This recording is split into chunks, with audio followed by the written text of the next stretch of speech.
तुम्ही बघत आहात जनमत मराठी।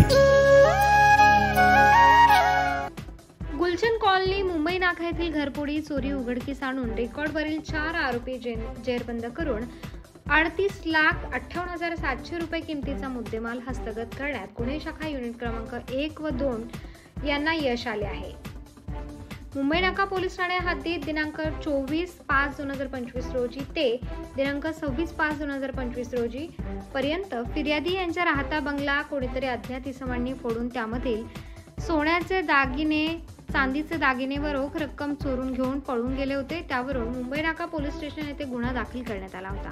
सदर गुन्ह्याच्या अनुषंगाने पोलीस आयुक्त संदीप कर्णिक, प्रशांत बच्छाव पोलीस उपायुक्त गुन्हे व संदीप मिटके सहाय्यक पोलीस आयुक्त गुन्हे शाखा नाशिक शहर यांनी गुन्ह्यातील अज्ञात आरोपितांचा शोध घेऊन गुन्हा उघडकीस आणण्याबाबत गुन्हे शाखेचे पोलीस पथक यांना सूचना देऊन मार्गदर्शन केले होते।